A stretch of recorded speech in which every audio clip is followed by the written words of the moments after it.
This is a documentary about my Testors model for the Dodge Hemi 426 race only visible V8. I'm about 80% through the mechanical construction of the unit, including the pistons and the crankshaft and the camshaft with the push rods installed. It's working real nice and smooth. One of the things I want to point out is that these little, step number 2 or 3, you install the crankshaft. You install it with wet glue, and then you put these braces in with the black screws that they furnish you. Tiny little things. And I want to point out that on the ends, they do not drill the holes deep enough at the factory. So when you go to install it and you got wet glue on your crankshaft, your screws bottom out and you can't tighten it. So by the time you back them out and drill it deeper, your glue is dried and you're hurting. First time I tried to assemble one of these, I didn't do that, and I ended up cracking this clear plastic bracket that they're mounted into, and from that point it was a worthless cause. I ended up with a lot of spare parts which I needed on future builds, but I'm getting the hang of this. The push rods that they send with the kit are very difficult to work with. They're made of plastic. A lot of them come warped from the factory. They're just not straight, and they're real flexible. They also have a tendency to stick when they're going through the guide holes in the clear plastic that they give you.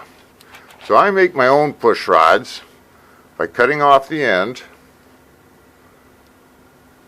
and drilling a little hole in the bottom. I think you can see that. And then you can just insert a brass rod, cut it to length. These brass push rods work so much better than the plastic ones. They do slide. Normally, I find that the springs that Testors furnishes for their heads are just too weak to do the job. In this particular model, I have some extra springs, so I doubled them up. Make sure I got enough force on them to push the push rods back down. And these, you cannot buy these at a hardware store. I've looked and searched.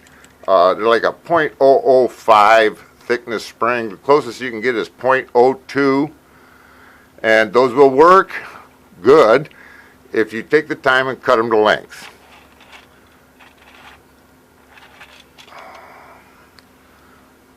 The other thing you might notice is that in the instructions they tell you to cement the cylinder heads onto this base here before you install this section. They want you to have the push rods on and the cylinder heads. I find that very difficult to install properly. When you install those cylinder heads, they have to fit onto these 3 tongs, and it's just so difficult to do, and at the same time get these piston cylinders to line up with the holes in the cap here. So I do it that way. It's really nothing tricky about it. Make sure that your exhaust is on the outside, and you can feed these in. Feed the long ones first, and then feed the short ones in. I've done it 3 or 4 times, and it works real nice. Now, for that concludes edition number 1.